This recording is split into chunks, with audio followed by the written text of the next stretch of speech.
Mid east അവറിലേക്ക് എല്ലാ പ്രേക്ഷകർക്കും സ്വാഗതം. നോക്കാം തലക്കെട്ടുകൾ ആദ്യം. എക്സലൻസ് പുരസ്കാരങ്ങൾ സമ്മാനിച്ചു.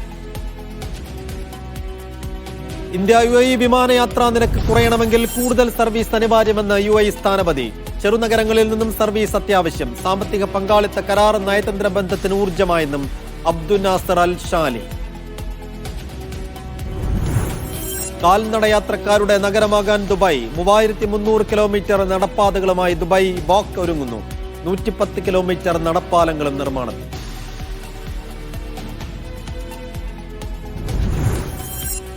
നവീകരണം ചർച്ചയായി ദോഹ ഫോറം. 7 രാഷ്ട്രത്തലവന്മാർ പങ്കെടുത്ത പരിപാടി ഖത്തർ അമീർ ഉദ്ഘാടനം ചെയ്തു. ധീരമാധ്യമ പ്രവർത്തകർക്ക് ആദരം.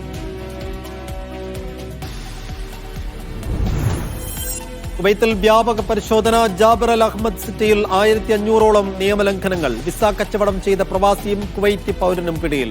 വിസയ്ക്ക് ഈടാക്കിയത് 500 ദിനാർ.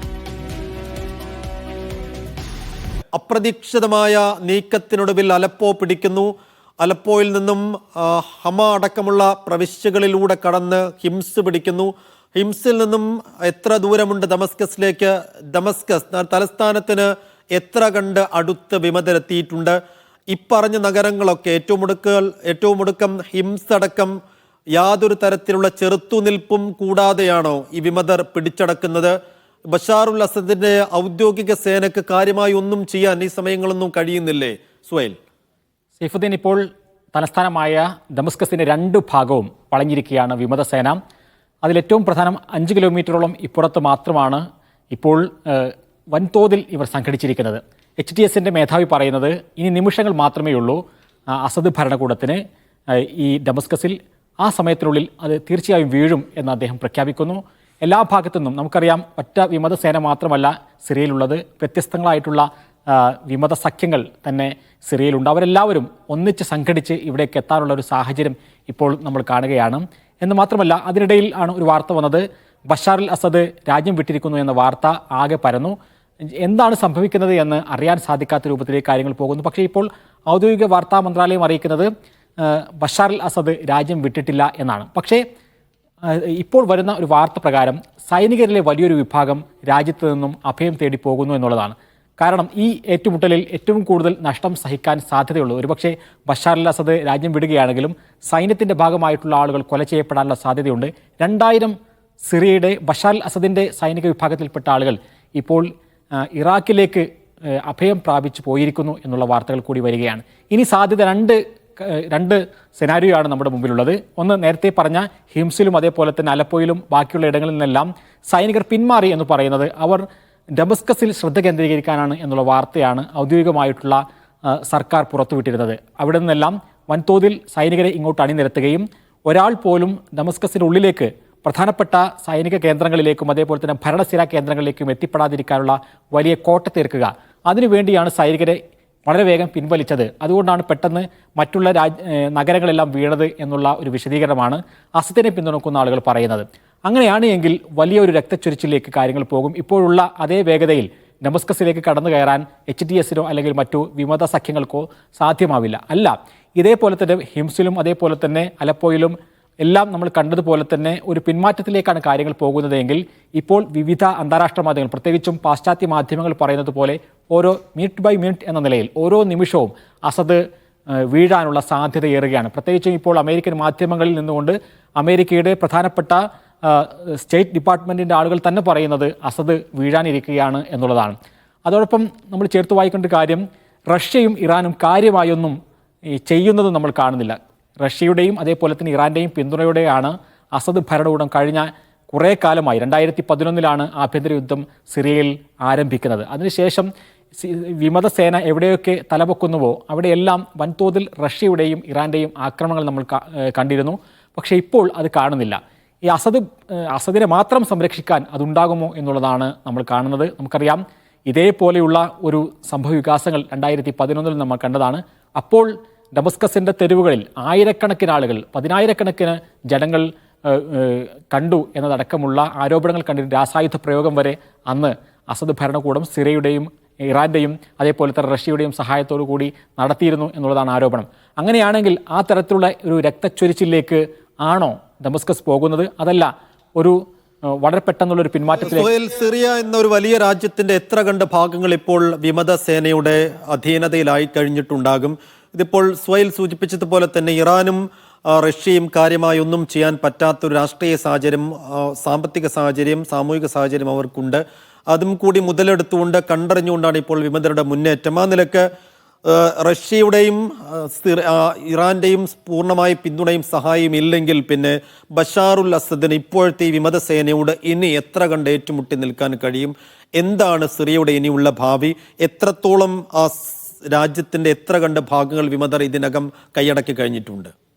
സിറിയയുടെ ഈ മുന്നേറ്റം തുടങ്ങുന്നത് തന്നെ ഈ മാസം 27-നാണ്. അതിനു മുമ്പ് തന്നെ സിറിയയിലെ വലിയൊരു ഭാഗം മറ്റു 6 സംഘങ്ങളുടെ കൈകളിലാണ്. HTS എന്ന് പറയുന്ന ഒരു വിഭാഗം ഒരു ഭാഗത്ത്, തഹരീർ ഷാം, അതേപോലെ തന്നെ മറുഭാഗത്ത് SDF കുർദ് സൈന്യമുണ്ട്. അതേപോലെ തുർക്കിയുടെ അധീനതയിൽ കുറേയേറെ പ്രദേശങ്ങളുണ്ട്. IS-ന്റെ കൈകളിൽ ഒരു പ്രദേശമുണ്ട്. 1967 യുദ്ധത്തിൽ ഒരു പ്രദേശം ഇസ്രായേൽ കൈയടക്കിയിട്ടുണ്ട്. ഇങ്ങനെയൊക്കെയുള്ള മേഖലകൾ നേരത്തെ തന്നെ ബഷാർ അൽ അസദിൻ്റെ കൈകളിലല്ല. ചെറിയൊരു പ്രദേശം മാത്രമാണ് ഹിംസും അലപ്പോയും അതേപോലെ തന്നെ ഡമസ്കസും അടങ്ങുന്ന ഒരു മേഖല മാത്രമാണ് ബഷാർ അൽ അസദിൻ്റെ കൈകളിലുള്ളത്. ആ മേഖലയിൽ തന്നെ ഇപ്പോൾ 90% വിമത വിഭാഗം കൈയടക്കിയിരിക്കുകയാണ്. ഡമസ്കസ് എന്ന് പറയുന്ന ഭരണസിരാ കേന്ദ്രത്തിലേക്ക് മാത്രം സൈനികർ പിൻവാങ്ങിയതോടുകൂടി അവിടെ മാത്രമാണ് ഇപ്പോൾ ബഷാർ അൽ അസദിന് ഏതെങ്കിലും തരത്തിൽ ഹോൾഡ് ഉള്ളത് എന്ന് നമുക്ക് പറയാൻ സാധിക്കും.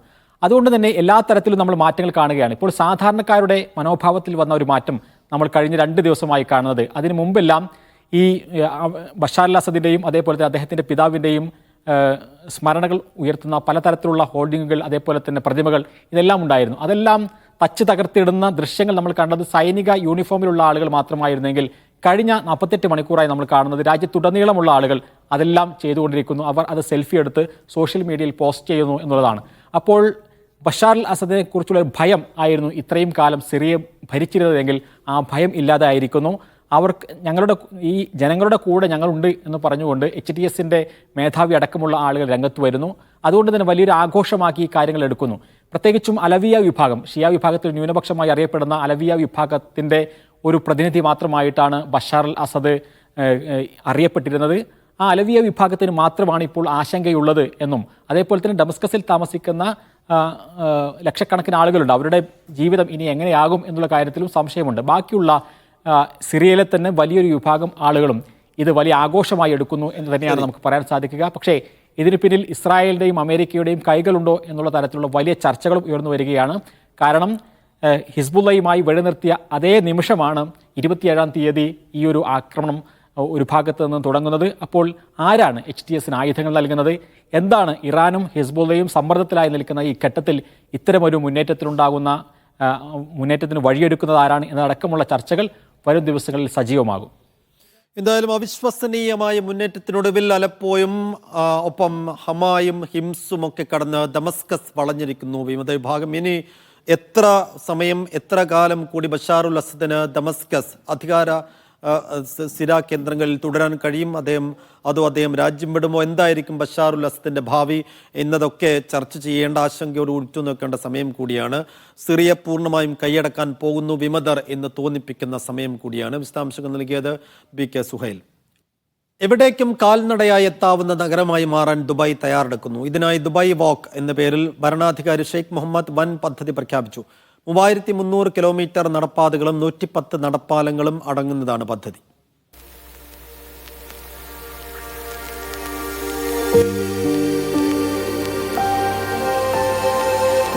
ദുബായ് ഫ്യൂച്ചർ മ്യൂസിയം, അൽറാസ് എന്നിവിടങ്ങളിൽ നിന്നാണ് ദുബായ് വാക്ക് പദ്ധതിക്ക് തുടക്കം കുറിക്കുന്നത്. ദുബൈയെ കാൽനട സൗഹൃദ നഗരമാക്കാൻ ലക്ഷ്യമിടുന്നതാണ് ഈ ബൃഹത് പദ്ധതി. Dubai future museum, world trade centre, Emirates towers, DIFC, metro സ്റ്റേഷനുകൾ എന്നിവിടങ്ങളിലേക്ക് നടന്നു പോകാൻ കഴിയുന്ന ഇടനാഴികളും 2 കിലോമീറ്റർ നീളമുള്ള നടപ്പാലവും നിർമ്മിക്കും. ഏത് കാലാവസ്ഥയിലും നടന്നു പോകാൻ കഴിയുന്ന വിധം അന്തരീക്ഷ നിയന്ത്രിത സംവിധാനമുള്ളതായിരിക്കും ഇടനാഴികൾ. ദുബൈയുടെ പഴയകാല കാഴ്ചകൾ നടന്നു കാണാൻ സൗകര്യമുള്ള വിധം 15 കിലോമീറ്റർ നടപ്പാതയാണ് അൽറാസിൽ നിർമ്മിക്കുന്നത്. കോർണിഷിനോട് അഭിമുഖമായും ഈ പാത കടന്നുപോകും. 3 ഘട്ടങ്ങളിലായാണ് ദുബായ് വാക്ക് പദ്ധതി നടപ്പാക്കുക. ആദ്യഘട്ടത്തിൽ അൽബർഷ 2, ഹവാനീജ് 2, മിസ്ആർ എന്നിവിടങ്ങളിൽ കാൽനടപ്പാതകൾ ഒരുങ്ങും. പിന്നീട് ഇത് 160 താമസ കേന്ദ്രങ്ങളിലേക്കും വിനോദസഞ്ചാര കേന്ദ്രങ്ങളിലേക്കും വ്യാപിപ്പിക്കും. അൽ നഹ്ദ, അൽ മംസാർ എന്നിവയെ ബന്ധിപ്പിച്ച് അൽ ഇത്തിഹാദ് സ്ട്രീറ്റിൽ കാൽനടക്കാർക്ക് കടന്നുപോകാനുള്ള പ്രധാന പാലങ്ങളിലൊന്ന് നിർമ്മിക്കും.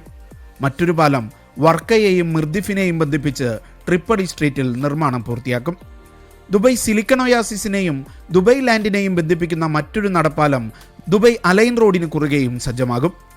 ജലാശയങ്ങൾ കണ്ട് നടക്കാവുന്ന 112 കിലോമീറ്റർ നടപ്പാത, പച്ചപ്പ് കണ്ട് നടക്കാൻ കഴിയുന്ന 124 കിലോമീറ്റർ നടവഴി, 150 കിലോമീറ്റർ ഗ്രാമീണ മലയോര നടപ്പാത എന്നിവയും പദ്ധതിയുടെ ഭാഗമായി യാഥാർത്ഥ്യമാക്കും. പുതിയ 3300 കിലോമീറ്റർ നടപ്പാതകൾക്ക് പുറമെ 2040-നകം നിലവിലെ 2300 കിലോമീറ്റർ നടപ്പാതകൾ നവീകരിച്ച് പരസ്പരം ബന്ധിപ്പിക്കുന്ന 6500 കിലോമീറ്റർ കാൽനട യാത്രാ സൗകര്യമാണ് ദുബായ് ലക്ഷ്യമിടുന്നത്.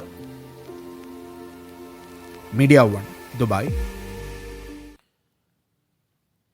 നവീകരണത്തിന്റെ അനിവാര്യത എന്ന പ്രമേയവുമായി ദോഹ ഫോറത്തിന് തുടക്കം. ഖത്തർ അമീർ Sheikh Tamim bin Hamad Al താനി ഉദ്ഘാടനം ചെയ്തു. 7 രാജ്യങ്ങളുടെ രാഷ്ട്രതലവന്മാർ അടക്കം പങ്കെടുത്ത പ്രൗഢഗംഭീരമായ ചടങ്ങിലാണ് ദോഹ ഫോറത്തിന് തുടക്കം കുറിച്ചത്. അന്താരാഷ്ട്ര തലത്തിൽ നയതന്ത്രജ്ഞർക്ക് ഒരുമിച്ചിരുന്ന് ചർച്ച ചെയ്യാനുള്ള വേദിയായി ദോഹ ഫോറം മാറിയെന്ന് അമീർ Sheikh Tamim bin Hamad Al താനി വ്യക്തമാക്കി. പ്രതിസന്ധികൾക്ക് നടുവിൽ ധീരമായ മാധ്യമ പ്രവർത്തനം നടത്തിയവരെ ഉദ്ഘാടന വേദിയിൽ ആദരിച്ചു. ഗസയിലെ ഇസ്രായേൽ നരനായാട്ടിന്റെ ക്രൂരതകൾ ലോകത്തോട് വിളിച്ചു പറഞ്ഞ വായിൽ അൽ ദഹ്ദോ, കാർമൽ ജൗക്കാദ്, സ്വതന്ത്ര photo journalist മോത്താസ് Azaiza, ഡിലാൻ Collins, Christina അസി, സദാഫ് പോൾസായ് എന്നിവർക്കാണ് അമീർ ദോഹ ഫോറം പുരസ്കാരം സമ്മാനിച്ചത്. 2 ദിവസമായി ഷെറാട്ടൺ ഗ്രാൻഡ് ഹോട്ടലിൽ നടക്കുന്ന ചർച്ചകളിൽ 150 രാജ്യങ്ങളിൽ നിന്നായി 4500-ലേറെ പ്രതിനിധികളാണ് പങ്കെടുക്കുന്നത്. Media 1 Doha. സൗദി പ്രവാസികളെ ആവേശം കൊള്ളിച്ച് മീഡിയ 1 ഹലാ ജിദ്ദ. സൗദിയിലെ ഇന്ത്യൻ ഇവന്റുകളിൽ ഏറ്റവും വലിയ ജനാവലിയാണ് ഹലാ ജിദ്ദയിലേക്ക് ഒഴുകിയെത്തിയത്. താൻ ഇതുവരെ പങ്കെടുത്തതിൽ ഏറ്റവും വലിയ സംഗമമാണ് ഹലാ ജിദ്ദയിൽ കണ്ടതെന്ന് ഉദ്ഘാടനം നിർവഹിച്ച Indian consul general Fahad Ahmad Khan സൂരിയും പറഞ്ഞു. ഇംപെക്സ് ആണ് പരിപാടിയുടെ ടൈറ്റിൽ സ്പോൺസർ.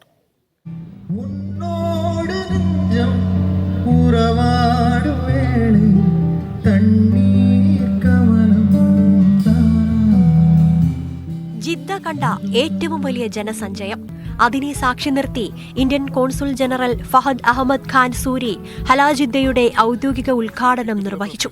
ഹലാ ജിദ്ദയിലേക്ക് ഒഴുകിയെത്തിയ പ്രവാസികളോട് മീഡിയ 1 സംഘടിപ്പിച്ച ഹലാ ജിദ്ദയുടെ വലിപ്പത്തെ ഇങ്ങനെ വിശേഷിപ്പിച്ചു. It is both a privilege and of course an absolute delight for me to be here as the chief guest of this grand cultural festival, Hala Jeddah, which I see as celebrating the rich and diverse arts, culture and heritage of India.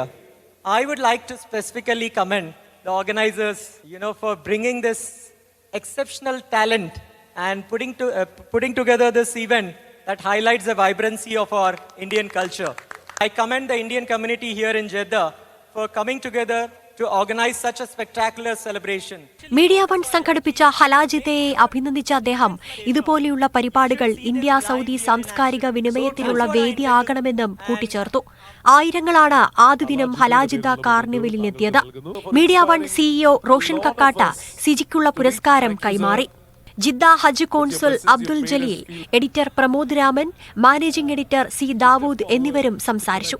പരിപാടിയുടെ മുഖ്യ പ്രായോജകരായ ഇംപെക്സിന്റെ Middle East COO Sirajuddin Abdulla, പ്രായോജകരായ ലുലു ഗ്രൂപ്പിന്റെ regional manager JNH chairman VP Muhammad Ali, Hotpack global group vice president M Suhail Abdulla, Moolans group chairman Jose Moolan, highlight builders CEO Muhammad Faseem, Minar TMT MD Muhammad Shafi എന്നിവർക്ക് media 1ന്റെ ഉപഹാരം കൈമാറി. റാക്കോ ഇവന്റ്സിന്റെ സഹകരണത്തോടെ സംഘടിപ്പിച്ച ഹലാ ജിദ്ദയിൽ മീഡിയ 1 മുഖ്യ രക്ഷാധികാരി നജ്മുദ്ദീൻ അമ്പലങ്ങാടൻ, KM ബഷീർ, ഫസൽ P മുഹമ്മദ് എന്നിവരും വേദിയിൽ സംബന്ധിച്ചു. ഹലാ ജിദ്ദയുടെ ഭാഗമായ എക്സ്പോയ്ക്ക് തുടക്കം കുറിച്ചത് ഇന്നലെ ഉച്ചയ്ക്കായിരുന്നു.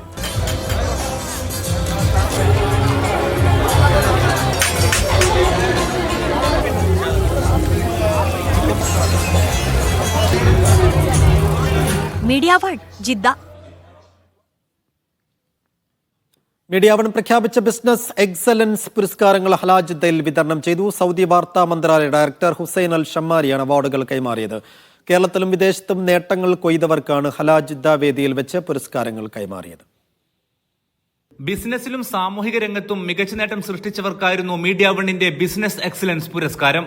സൗദി വാർത്താ മന്ത്രാലയ ഡയറക്ടറും റോയൽ കോർട്ട് മാധ്യമ ഉപദേഷ്ടാവുമായ ഹുസൈൻ എസ് ശംബരിയായിരുന്നു അതിഥി. Congratulate you for this event. The partnership between Saudi Arabia and India means a lot. Both countries and both leaderships are working towards developing bilateral relations, and we're looking forward to have a strengthening our bilateral relations between both countries. I think the largest community I see before me is from India. We're proud to have you here. Award ദാന ചടങ്ങ് Federal ബാങ്കിന്റെ പിന്തുണയോടെയായിരുന്നു.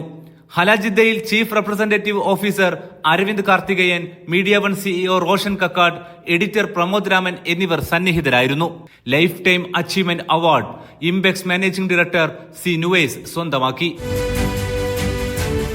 A picture moment. It's our pride and honor to honor you, sir, Mr. Nuwais from Impex Home Appliances. Thank you for the support that you've been giving Media One.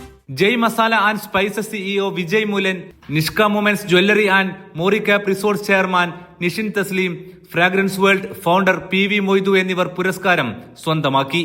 Saudi KMCC നേതാവ് മക്കയിലെ കുഞ്ഞിമോൻ കാക്കിയ മികച്ച സാമൂഹ്യ പ്രവർത്തനത്തിനുള്ള പുരസ്കാരവും ഏറ്റുവാങ്ങി. Minar TMT managing director Muhammad Shafi, believers church medical college hospital manager father Sijo Pandappally, Hotpack പ്രതിനിധി എന്നിവരും അവാർഡുകൾ ശമ്മരിയിൽ നിന്നും ഏറ്റുവാങ്ങി. അമീൻ ടോയ്സിന്റെ അബ്ദുൽ ഗഫൂർ ചെരുവിൽ, ബിസപ്പ് Arabia management consultant CEO Muhammad Suhail, AKS global logistics managing director Sreejith SR എന്നിവരും പുരസ്കാരങ്ങൾ വേദിയിൽ നിന്നും ഏറ്റുവാങ്ങി. മൂപ്പൻ സോളാർ സിഇഒയും ഡയറക്ടറുമായ മുഹമ്മദ് ഫയാസ് സലാം, KP ഗ്രൂപ്പിന്റെ സ്ഥാപകൻ KP മുഹമ്മദ് എന്നിവരും അവാർഡുകൾ സ്വീകരിച്ചു. Modern guest Umrah services company MD Nizam Ali Ambalappurath, Arabian access management consultant CEO and founder Jouhar Maliyekkal, Alif designer uniform MD ഫജർ കുഞ്ഞുനെല്ലി എന്നിവരും പുരസ്കാരങ്ങൾ വേദിയിൽ നിന്നും ഷമ്മരിയിൽ നിന്ന് ഏറ്റുവാങ്ങി. Pittappillil agencies MD Peter Paul Pittappillil, Mina hypermarket chairman PMA Raheem Keezhmadathil, Bilkees gold managing director Mubarak Muhammad, Najmat Al Manhal chairman Ali Thonikkadavath എന്നിവരും അവാർഡുകൾ സ്വന്തമാക്കി. Edu wisdom managing director Muhammad Shabeer EK, Al Rawla trading company MD Ali Rawther Shajahan, Shifa Jeddah polyclinic MD PA Abdurahman, global genius trading CEO Rishad Ali എന്നിവർക്കും പുരസ്കാരങ്ങൾ സമ്മാനിച്ചു. അൽഷഖ് furniture managing director Abdul Latheef Poyil Thodika, school ഗുരു CEO അമീർ ഷാജി എന്നിവരും Hussain S ശമ്മരിയിൽ നിന്നും പുരസ്കാരങ്ങൾ ഏറ്റുവാങ്ങി. Media one Jeddah. ഡിസ്റ്റർബർ തുടരുന്നു. ഇന്ത്യ UAE വിമാനയാത്രാ നിരക്ക് കുറയണമെങ്കിൽ ഇരു രാഷ്ട്രങ്ങൾക്കുമിടയിൽ കൂടുതൽ സർവീസുകൾ അനിവാര്യമെന്ന് ഇന്ത്യയിലെ UAE സ്ഥാനപതി. ഇന്ത്യയിലെ ചെറുകിട നഗരങ്ങളിൽ നിന്ന് വിവിധ എമിറേറ്റുകളിലേക്ക് നേരിട്ട് സർവീസ് അത്യാവശ്യമാണെന്നും അബ്ദുൽ നാസർ അൽ ഷാലി പറഞ്ഞു. ദുബായ് ഇന്റർനാഷണൽ ഫിനാൻഷ്യൽ സെന്ററിൽ സംഘടിപ്പിച്ച പ്രഥമ ഇന്ത്യ UAE ഫൗണ്ടേഴ്സ് റിട്രീറ്റിലാണ് UAE സ്ഥാനപതി അബ്ദുൽ നാസർ അൽ ഷാലി പ്രവാസികളുടെ പ്രധാന ആശങ്കയായ വിമാനയാത്രാ നിരക്കിനെ കുറിച്ച് സംസാരിച്ചത്. ആവശ്യമായ വിമാനങ്ങളില്ലെങ്കിൽ യാത്രാ നിരക്ക് വർദ്ധിക്കുന്ന പ്രവണത തുടരുമെന്നും അദ്ദേഹം പറഞ്ഞു.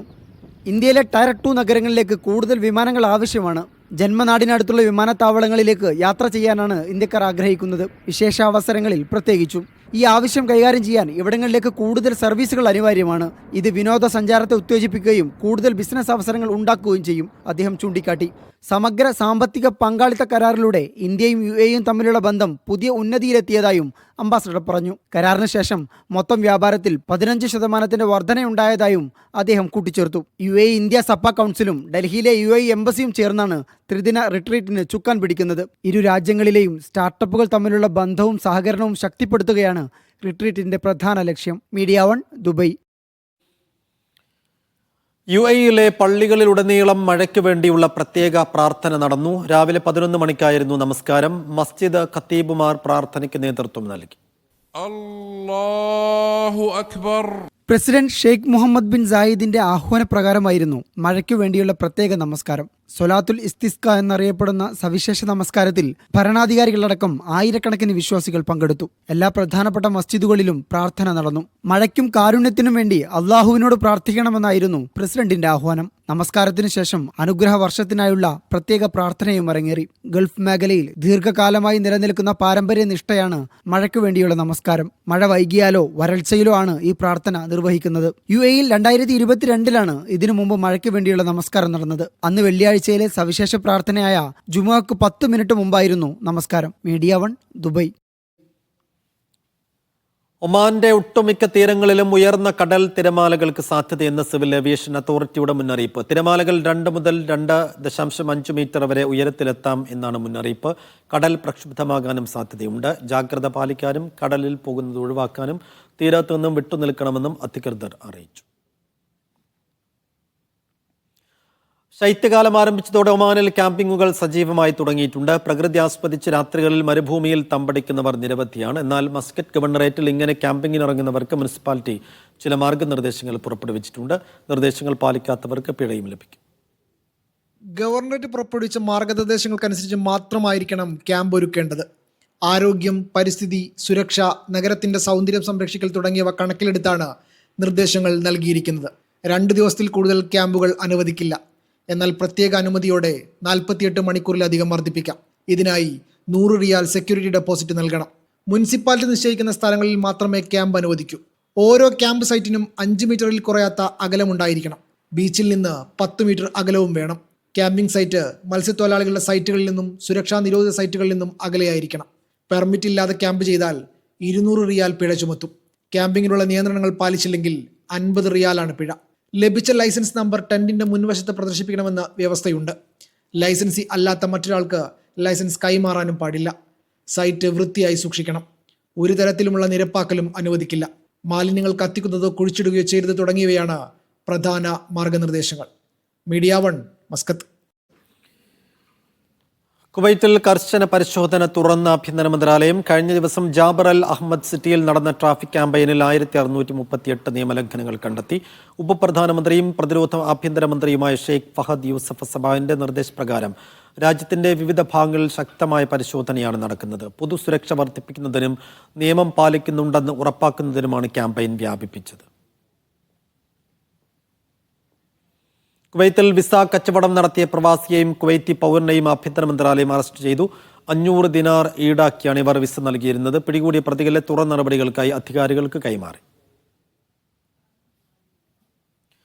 ഒമാനിൽ ദാഹിറ ഗവർണറേറ്റിലെ ഇബ്രിയിൽ വീടിന് തീ പിടിച്ചു. ആളപായമില്ല. ഗവർണറേറ്റിലെ സിവിൽ ഡിഫൻസ് ആംബുലൻസ് അതോറിറ്റി വേഗത്തിലെത്തി തീ നിയന്ത്രണ വിധേയമാക്കിയതാണ് നാശനഷ്ടം കുറച്ചത്. സംഭവത്തിന്റെ വെളിച്ചത്തിൽ പതിവ് ഇലക്ട്രിക് അറ്റകുറ്റപ്പണികൾക്ക് മുൻഗണന നൽകണമെന്ന് അതോറിറ്റി പൗരന്മാരോടും താമസക്കാരോടും അഭ്യർത്ഥിച്ചു. കൂടാതെ തീപിടിക്കാൻ സാധ്യതയുള്ള ഉപകരണങ്ങൾ ഉപയോഗത്തിന് ശേഷം ഉടനടി സ്വിച്ച് ഓഫ് ചെയ്യാനും സുരക്ഷിതമാക്കാനും നിർദ്ദേശിച്ചു. ഗൾഫ് കപ്പ് ഫുട്ബോളിനെ വരവേൽക്കാൻ ഒരുങ്ങി കുവൈത്ത്. ഈ മാസം 21 മുതൽ ജനുവരി 3 വരെയാണ് മത്സരങ്ങൾ. ഒരു ഇടവേളയ്ക്ക് ശേഷം കുവൈത്തിൽ തിരികെ എത്തുന്ന ചാമ്പ്യൻഷിപ്പിനെ കുറ്റമറ്റ രീതിയിൽ സംഘടിപ്പിക്കാനുള്ള തയ്യാറെടുപ്പിലാണ് കുവൈത്ത്. ടൂർണമെന്റിന്റെ ഒരുക്കങ്ങൾ യുവജനകാര്യമന്ത്രിയായ അബ്ദുൾ റഹ്മാൻ അൽ മുത്തൈരിയുടെ നേതൃത്വത്തിലുള്ള സ്റ്റിയറിംഗ് കമ്മിറ്റിയുടെ മേൽനോട്ടത്തിലാണ് പുരോഗമിക്കുന്നത്. നേരത്തെ 1974, 90, 2003, 2017 വർഷങ്ങളിലാണ് കുവൈറ്റ് ഗൾഫ് കപ്പിന് ആതിഥേയത്വം വഹിച്ചിരുന്നത്. Bahrain, Iraq, Kuwait, Oman, Qatar, Saudi Arabia, UAE തുടങ്ങിയ രാജ്യങ്ങൾ ടൂർണമെന്റിൽ പങ്കെടുക്കും. അറബ് ഗൾഫ് കപ്പ് ഫുട്ബോൾ ഫെഡറേഷന് കീഴിൽ 1970-ലാണ് ഗൾഫ് കപ്പ് ആരംഭിക്കുന്നത്. കുവൈറ്റ് 10 തവണ ജേതാക്കളായിട്ടുണ്ട്. ഇറാഖാണ് നിലവിലെ ചാമ്പ്യന്മാർ. പങ്കെടുക്കുന്ന ടീമുകൾ വൈകാതെ കുവൈറ്റിലെത്തും. Ardiya Jaber stadium, Sulaibikhat stadium എന്നിവിടങ്ങളിലാണ് മത്സരങ്ങൾ നടക്കുക. ഖത്തറിൽ പരിശീലനം പൂർത്തിയാക്കി കുവൈത്ത് ടീം മത്സരങ്ങൾക്കായി എത്തും. അതിനിടെ അറേബ്യൻ ഗൾഫ് കപ്പിന്റെ ടിക്കറ്റ് വിൽപ്പന അസോസിയേഷന്റെ ഔദ്യോഗിക വെബ്സൈറ്റിലൂടെ മാത്രമാണെന്ന് കുവൈറ്റ് ഫുട്ബോൾ അസോസിയേഷൻ വ്യക്തമാക്കി. വ്യാജ വെബ്സൈറ്റുകളെയും അക്കൗണ്ടുകളെയും കുറിച്ച് ആരാധകർക്ക് അസോസിയേഷൻ മുന്നറിയിപ്പ് നൽകി. Media 1 Kuwait city. വാർത്തകൾ തുടരുന്നു. 53-ാം ദേശീയ ദിനത്തോടനുബന്ധിച്ച് അവധി ദിവസങ്ങളിൽ അബുദാബിയിലെ ഷെയ്ഖ് സായിദ് ഗ്രാൻഡ് മസ്ജിദ് കാണാനെത്തിയത് 82,053 പേർ. ഡിസംബർ 1 ഞായറാഴ്ച മാത്രം 23,932 പേർ മസ്ജിദ് സന്ദർശിച്ചതായി അധികൃതർ അറിയിച്ചു. മുൻ വർഷത്തേക്കാൾ 7% അധികം സന്ദർശകരാണ് ഇത്തവണ എത്തിയത്. അബുദാബിയിലെത്തിയ പാരാ ഒളിമ്പിക് മുൻ ഇന്ത്യൻ റൈഫിൾ ഷൂട്ടർ താരം സിദ്ധാർത്ഥ് രാജിന് സ്വീകരണം നൽകി. TMA ക്ലബിലായിരുന്നു സ്വീകരണം. TMA അംഗങ്ങൾക്കുള്ള പരിശീലന സെഷന് സിദ്ധാർത്ഥ് രാജ് നേതൃത്വം നൽകി. ഷിഹാൻ മുഹമ്മദ് ഫായിസ്, സെൻസായി ചന്ദ്രൻ തുടങ്ങിയവർ പങ്കെടുത്തു. മാർക്കസ് ICF പ്രവർത്തകർക്ക് ദുബായ് പോലീസിന്റെ ആദരം. ഇന്റർനാഷണൽ വോളണ്ടിയർ ദിനാചരണത്തിന്റെ ഭാഗമായി ഈ വർഷത്തെ ബെസ്റ്റ് വോളണ്ടിയർ പുരസ്കാരമാണ് ICF പ്രവർത്തകർക്ക് ലഭിച്ചത്. വിവിധ രാജ്യങ്ങളിൽ നിന്നുള്ളവർക്കൊപ്പം 5 സന്നദ്ധ സേവകർ പുരസ്കാരം ഏറ്റുവാങ്ങി. മുൽക്കുവൈൻ KMCC സംസ്ഥാന കമ്മിറ്റി ഈദുൽ ഇത്തിഹാദ് ആഘോഷം വൈവിധ്യമാർന്ന പരിപാടികളോടെ സംഘടിപ്പിച്ചു. ഷെയ്ഖ് സഊദ് ഹാളിൽ നടന്ന ആഘോഷ പരിപാടികൾ പാണക്കാട് സയ്യിദ് സാദിഖ് അലി ശിഹാബ് തങ്ങൾ ഉദ്ഘാടനം ചെയ്തു. അഷ്കർ അലി തിരുവത്ര അധ്യക്ഷത വഹിച്ചു. അഡ്വക്കേറ്റ് PMA സലാം, സാജിദ, നൌഷാദ്, അൻവർ നഹ തുടങ്ങിയവർ ആശംസകൾ നേർന്നു. ഖത്തർ അമീർ Sheikh Tamim bin Hamad Al താനി അടക്കമുള്ളവർക്കുള്ള ഉരു നിർമ്മിച്ച് ശ്രദ്ധേയനാണ് കോഴിക്കോട് സ്വദേശി PO ഹാഷിം. ഇത്തവണയും ദൗ ഫെസ്റ്റിവലിൽ കോഴിക്കോടിന്റെ ഒരു മഹിമയുമായി ഹാഷിമുണ്ട്. ഖത്തർ അമീർ Sheikh Tamim bin Hamad Al താനിയും Nilambur തേക്കും തമ്മിൽ എന്ത് ബന്ധമെന്ന് ചോദിച്ചാൽ കോഴിക്കോട്ടെ ഒരു നിർമ്മാതാവായ PO ഹാഷിം അതിന് ഉത്തരം പറയും. മുന്തിയ ഇനം തേക്കിൻ തടിയിൽ തീർത്ത മനോഹരമായ ഉരുവാണ് 2010 Sheikh Tamim bin Hamad Al താനി സ്വന്തമാക്കിയത്. കോഴിക്കോട് ചാലിയത്തായിരുന്നു ഒരു നിർമ്മാണം. ഒരു 12-13 കൊല്ലമായി അത് എൻ്റെ അഭിപ്രായത്തിൽ ഗൾഫിൽ ഒരു 45 മീറ്റർ ഉണ്ടാവും. ബിഗ്ഗസ്റ്റ് ഡവ് ആണ്, അറൗണ്ട് 150 ഫീറ്റാണ് അതിവിടെ വന്ന് ഇൻറ്റീരിയർ ചെയ്ത് അയാൾക്ക് പേഴ്സണലായിട്ട് എനിക്ക് തോന്നുന്ന എല്ലാ വീക്കെൻഡിലും പോകാറുണ്ട്. അത് അവർക്ക് അവരുടെ ട്രഡീഷനാണ്. അത് ഫുള്ളി 100% വുഡിലുണ്ടാക്കിയതാണ്, ഫുള്ള് തേക്കിൽ തന്നെയാണ്. അതൊരു special teak wood, high quality teak വുഡാണ്. പിന്നെ ചിലവർക്ക് ഒരു കൊമേഴ്ഷ്യലായിട്ട് വേണം, എല്ലാവർക്കും ടീക്ക് വുഡ് എന്ന് പറഞ്ഞാൽ വലിയ എക്സ്പെൻസീവാണ്. അപ്പോൾ നമ്മൾ ഡിഫറെൻറ്റ് സോളിഡ് വുഡ് ഞങ്ങൾ ക്വാളിറ്റിയിൽ ഞങ്ങൾ കോംപ്രമൈസ് ചെയ്യില്ല. ഞങ്ങളിപ്പോൾ 140 years ഓൾഡ് കമ്പനിയാണ്. നൂറ്റാണ്ടിലേറെ പാരമ്പര്യമുണ്ട് ഹാഷിമിന്റെ PI അഹമ്മദ് കോയ ആൻഡ് കമ്പനിക്ക്. കോഴിക്കോടിന്റെ ഒരു മഹാത്മ്യം അറിയാത്ത അറബ് രാജ്യങ്ങളില്ല. കാലങ്ങളായി തുടരുന്ന വിശ്വാസ്യത ഇന്നും തുടരുന്നു. ചാലിയത്ത് ഖത്തർ രാജകുടുംബത്തിനായി ഇപ്പോൾ 2 ഉരുകളുടെ നിർമ്മാണമാണ് നടക്കുന്നത്. ഒരു വിപണി യൂറോപ്പിലേക്ക് കൂടി വ്യാപിപ്പിക്കാനുള്ള തയ്യാറെടുപ്പിലാണ് ഹാഷിം. അറബികളുടെ കടൽ ജീവിതത്തിന്റെ ചരിത്രവും പൈതൃകവും വിളിച്ചോതുന്ന ദൗ ഫെസ്റ്റിവലിൽ ഇന്ത്യയെ പ്രതിനിധീകരിച്ച് ഇത്തവണയും ഹാഷിം ഖത്തറിലെത്തിയിരുന്നു. Media 1 Doha. ബാബരി മസ്ജിദ് ധ്വംസനത്തിന്റെ 32ാം വാർഷിക ദിനത്തിൽ കുവൈത്ത് IMCC ബാബരി ദിന സെമിനാർ സംഘടിപ്പിച്ചു. വഖഫ് നിയമ ഭേദഗതിക്കും ഭരണകൂട ഭീകരതയ്ക്കുമെതിരെ എന്ന തലക്കെട്ടിൽ അബ്ബാസിയിൽ നടന്ന സെമിനാറിൽ ഹമീദ് മധൂർ അധ്യക്ഷത വഹിച്ചു. IMCC GCC convener Mufeed Kooriyadan ഉദ്ഘാടനം ചെയ്തു. നാഷണൽ ലീഗ് സംസ്ഥാന സെക്രട്ടറി സത്താർ കുന്നിൽ മുഖ്യപ്രഭാഷണം നടത്തി. ഷരീഫ് താമരശ്ശേരി, ഹാരിസ് പൂച്ചക്കാട്, റഷീദ് ഉപ്പള എന്നിവർ സംസാരിച്ചു. മസ്കത്ത് മർത്തഷ് മൂനി യാക്കോബായ സുറിയാനി പള്ളി സംഘടിപ്പിച്ച ഇന്റർ ചർച്ച് ക്രിസ്തുമസ് കരോൾ ഗാന മത്സരത്തിൽ റൂവി സെന്റ് മേരീസ് യാക്കോബായ പള്ളി 1ാം സ്ഥാനം നേടി. ഹാലേൽ 2024 എന്ന പേരിൽ നടന്ന മത്സരത്തിൽ സൊഹാർ സെന്റ് തോമസ് മാർത്തോമ പള്ളി 2ാമതും Ruwi saint Peter's and saint Paul കത്തോലിക്ക പള്ളി 3ാം സ്ഥാനവും സ്വന്തമാക്കി.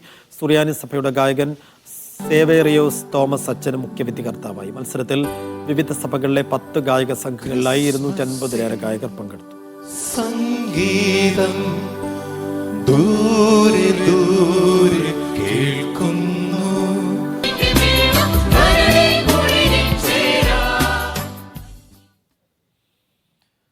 കുവൈറ്റ് കേരള ഇസ്ലാമിക് കൗൺസിൽ 2025-26 വർഷത്തെ കലണ്ടർ പ്രകാശനം ചെയ്തു. മംഗഫ് മലബാർ ഓഡിറ്റോറിയത്തിൽ നടന്ന പരിപാടിയിൽ ഷംസുദ്ദീൻ ഫൈസി, ഇബ്രാഹിം അറഫയ്ക്ക് കലണ്ടർ നൽകി പ്രകാശനം ചെയ്തു. ഇസ്മായിൽ ഹുദവി, നാസർ കോഡൂർ, മുനീർ പെരുമുഖം എന്നിവർ പങ്കെടുത്തു.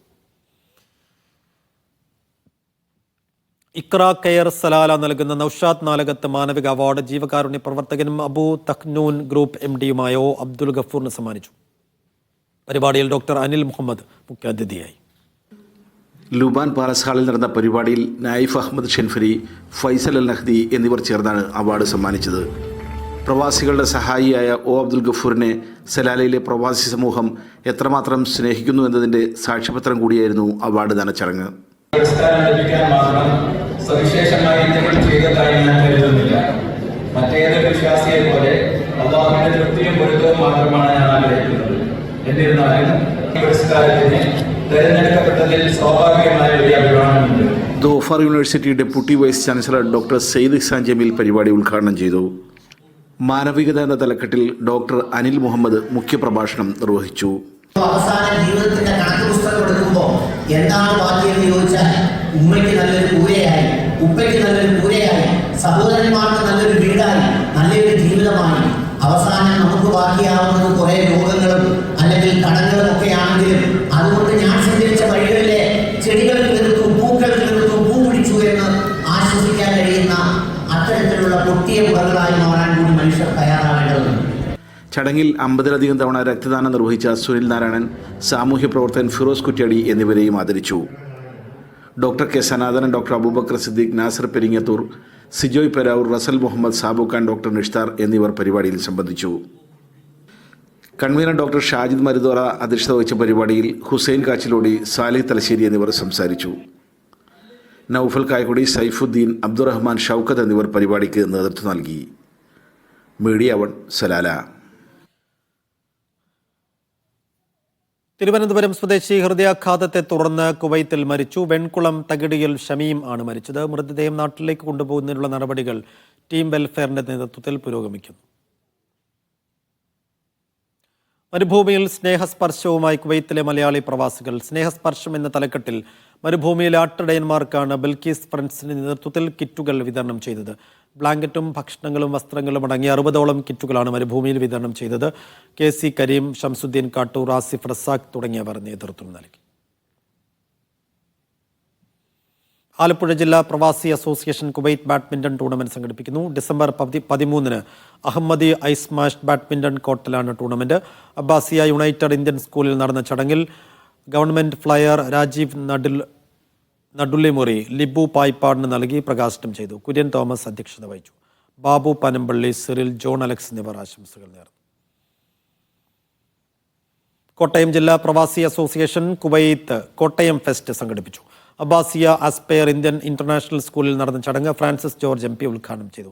President doctor G. മാത്യു അധ്യക്ഷത വഹിച്ചു. മാണി സി കാപ്പൻ MLA മുഖ്യപ്രഭാഷണം നടത്തി. കുവൈത്തിലെ മികച്ച ക്ലിനിക്കിനുള്ള അവാർഡ് ഫ്രാൻസിസ് ജോർജ് MP-യിൽ നിന്ന് Medex medical care CEO Muhammad Ali ഏറ്റുവാങ്ങി. Digital platform application Mani C Kappan MLA പ്രകാശനം ചെയ്തു. പ്രജിത്ത്, ജിയോ തോമസ്, അനൂപ് സോമൻ എന്നിവർ സംസാരിച്ചു. ഇടവേള. വാർത്തകൾ തുടരുന്നു. ഇന്ത്യ ഖത്തർ വ്യാപാര ബന്ധത്തിന്റെ സൂക്ഷിപ്പുകാരനായി ഖത്തരി വ്യവസായിയായ ഖാലിദ് അൽ ബദർ പതിറ്റാണ്ടുകൾക്ക് മുൻപ് ഖത്തറിൽ ഉപയോഗിച്ചിരുന്ന ഇന്ത്യൻ നാണയങ്ങളും കറൻസികളും നിധി പോലെ സൂക്ഷിച്ചിരിക്കുകയാണ് അദ്ദേഹം. ഖത്തറിലെ പരമ്പരാഗത ബോട്ട് നിർമ്മാതാവാണ് ഖാലിദ് അൽ ബദർ. അദ്ദേഹത്തിന്റെ പിതാവ് തുടങ്ങിയ സംരംഭം ഇന്നും തുടർന്നു പോരുന്നു. പിതാവിന്റെ കാലം മുതൽ തന്നെ ഇന്ത്യയുമായി വ്യാപാര ബന്ധമുണ്ട്. 1966 വരെ ഖത്തറിൽ ഇന്ത്യൻ രൂപയായിരുന്നു വിനിമയത്തിന് ഉപയോഗിച്ചിരുന്നത്. അതിന്റെ ഓർമ്മയ്ക്കായി പഴയ ഇന്ത്യൻ കറൻസികളും നാണയങ്ങളും സൂക്ഷിച്ചു വച്ചിരിക്കുകയാണ് അദ്ദേഹം. Relationship between Qatar and India is taking a long time. We have strong relationship and we have used their currency also. This kind of currency is just for memory. This is your Indian currency coins. I'm showing the people here visiting me how long a good relationship between Qatar and India. Our dhows, our boats, mainly wooden dhows. We have a good relation between the source, one of the source of building the dhows. Country here is really the link between Qatar and India. Showing them, I'm showing my guests, I'm showing my visitors here how strong it is. I'm showing this currency, not currency. It is an Indian currency. This is a memory. My uncle also is doing a business between Qatar and India. One of the pieces been given to me all days, ice maker. This ice maker coming from India, and he's a businessman. He is buying food, dry food from India. അക്കാലത്ത് ഖത്തറിലേക്കുള്ള ഭക്ഷ്യവസ്തുക്കൾ പ്രധാനമായും എത്തിച്ചിരുന്നത് ഇന്ത്യയിൽ നിന്നായിരുന്നുവെന്ന് അദ്ദേഹം ഓർത്തെടുക്കുന്നു. അന്നത്തെ ഖത്തറിന്റെ വാണിജ്യ വ്യവസായ മേഖലയിൽ ഇന്ത്യയുടെ വലിയ സ്വാധീനമുണ്ടായിരുന്നു. ഇന്നും ഖത്തറും ഇന്ത്യക്കാരും തമ്മിൽ വലിയ ഹൃദയബന്ധമാണുള്ളത്. ഈ ബന്ധം എക്കാലത്തും തുടരണമെന്നും അദ്ദേഹം ആശിക്കുന്നു. ഖത്താറയിൽ നടക്കുന്ന ദൗ ഫെസ്റ്റിവലിൽ ഇന്ത്യൻ പവലിയനോട് ചേർന്നാണ് ഖാലിദ് അൽ ബദറിന്റെ സ്ഥാപനത്തിന്റെ സ്റ്റാൾ ഉള്ളത്. അവിടെ ഇന്ത്യ ഖത്തർ ബന്ധത്തിന്റെ ആഴം കാണിക്കാനായി ഈ നാണയങ്ങളും ബോട്ട് നിർമ്മാണത്തിനായി ഇന്ത്യയിൽ നിന്നെത്തിച്ച മരത്തിന്റെ ഭാഗങ്ങളുമെല്ലാം അദ്ദേഹം പ്രദർശിപ്പിച്ചിട്ടുണ്ട്. Media 1 Doha. ഇനി ഇന്നത്തെ സ്വർണ്ണവില നോക്കാം. ഇന്നത്തെ സ്വർണം വെള്ളി നിരക്കുകൾ. 22 ക്യാരറ്റ് ഗ്രാമിന് 7,100 രൂപ, പവന് 56,800, 18 ക്യാരറ്റ് ഗ്രാമിന് 5,875 രൂപ, പവന് 47,000, വെള്ളി ഗ്രാമിന് 99 രൂപ. ഇടീസ് അവർ പൂർണ്ണമാവുന്നു. കൂടുതൽ ഗൾഫ് വിശേഷങ്ങളുമായി ഗൾഫ് ലൈഫിൽ അജി കുഞ്ഞുമോൻ വരും.